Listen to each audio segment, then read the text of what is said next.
guys, welcome back to my channel. If you're new here, hi, my name is Ava and you are tuning in today for a Word for Wednesday, where on Wednesdays we talk about scripture, dive into our Bibles together, and grow in our relationship with the Lord together.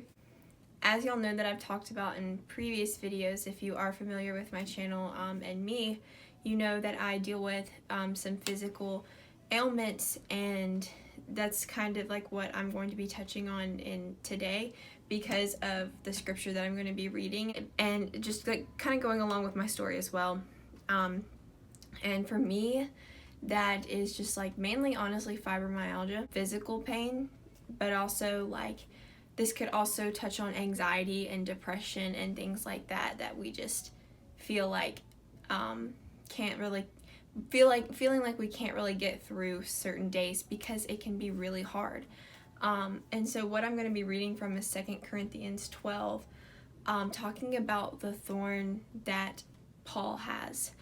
And it doesn't say specifically what that was, but there was something that he had acquired that just made him frustrated. And it talks about how he pleaded with the Lord to take it away from him.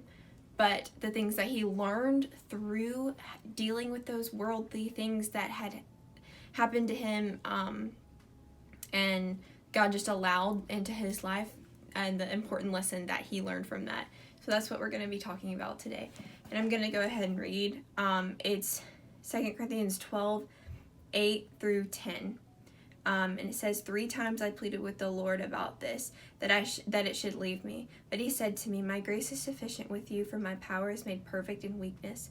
Therefore I will boast all the more gladly of my weakness, so that the power of Christ may rest upon me.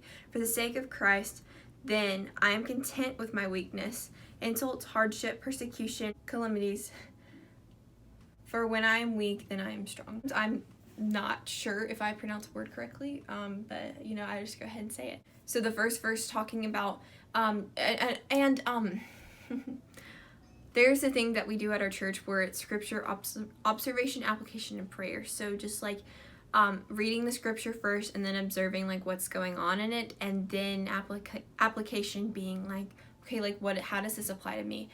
And so just the observation, looking over the first verse and stuff, but I'm also going to kind of jump into application at the same time, kind of running those together. But just like 3 times I pleaded with the Lord about this. So fill in the blank, this. For him, it was the thorn, because the title of this, I guess, this section of the chapter is Paul's vision and his thorn. So for him, that thorn was something that made him feel weak.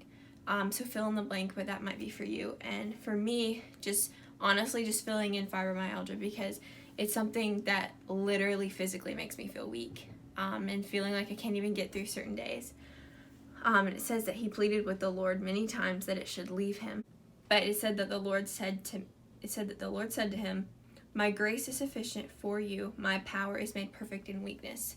Because if we were all powerful, it's almost like we wouldn't even need God's power if we were all powerful and didn't need God's help. And so his power is made perfect in weakness by us being able to see God's power working through our weakness. And I almost imagine it as like God's power of us feeling like we're just broken, like we're torn, whenever your heart's hurt or you're just feeling like you're just broken. And then God's power coming in and filling those gaps to make you whole, and just making his power perfect through your weakness.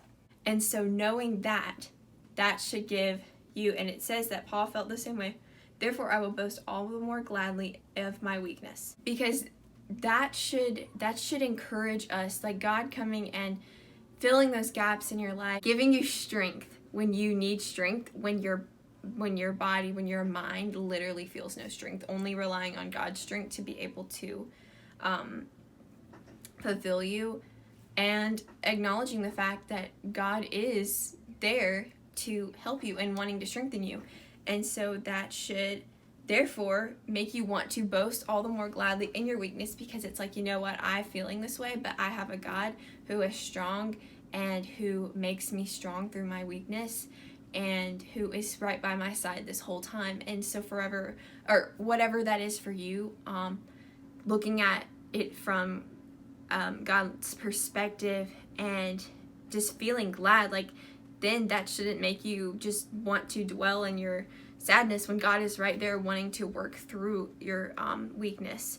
And not only just working through you, making you stronger throughout your day by relying on God's power, but also not only that joy from that, but being like, guys, like, God is awesome. And being able to help others who are in the same, going through the kind of the same thing. And honestly, it could like really touch on anything that you're struggling with. And so that the power of Christ may rest upon me was the rest of that verse 9. Definitely runs into verse 10 where it says, for the sake of Christ, then I am content with my weakness and insults and hardships and persecutions and whatever that is making you just feel broken apart. Feeling content, because when we are with Christ and we are dwelling on who he is, there's contentment that comes with that. And so it's like, you know what, I may be feeling this way in the world. I may really not want to get out of bed. I just feel terrible. But you know what, I'm content with God. I'm content with his love. I'm content with what he's doing, and dwelling on the awesomeness of God brings contentment. And I'm trying to word that in a way, because sometimes when you're in the middle of something, it does not make sense. Like, you don't feel content, but dwelling on what God has for you and dwelling on his words and what he's given you brings contentment along with it. It says, for then when I am weak, I am strong, because God is strong. I may be weak, but God is strong, therefore I'm strong, because God, the power of God is living inside of me and you. And so just breaking down those 3 verses, there's a lot that comes in with that, and I just feel like I relate to this so much, because this is also a verse that my dad always talks to me about, you know, well, I'm telling him, like, I don't feel good. For some reason, I can't feel happiness, because along with depression, there are some days when you literally can't feel happiness. It's terrible. It's scary. It's not a good feeling. But continuing to dwell on who God is when nothing else is giving you joy is something that literally you will get joy from, because another definition of God, like, he is joy. And so when you are dwelling on something of who he is, you're going to experience it too. And I know that from experience, and it's really cool. It's definitely really cool, and it makes me even more excited about heaven. But yeah, that was something that I read the other day, and God just like really spoke to me through it, and just like with what's going on in my life, and just felt the Spirit leading me to definitely share that in one of my videos. So whatever that may be for you, just know that God is with you, and he wants to be with you. He wants his power to work through you, to help you in your weakness and make his power perfect through your weakness. For us to be able to notice that, obviously, in our life, because that really can't go unnoticed. And then being able to share that with others. And that's just another way to being able to spread the gospel as well. I hope that you guys were able to take as much from this as I was, and I just pray that you guys have a great rest of your week, and just dwell on who God is. And there's a lot that's going on right now, and it's just more than ever just to rely on God, because and being in prayer, because when we are praying to God, we know who's in control, and we are praying knowing that God, to whom we are praying to, is in control. But it's not too much for God. He created it all, and he's the only one who truly knows how to solve the problem. And so just relying on that and resting in that is definitely what gives me peace through this whole thing. If you have a prayer request, drop it in the comments, because I want to be here to pray for you, pray with you, lift you up to the Lord, and I will see you guys in the next vlog. Bye.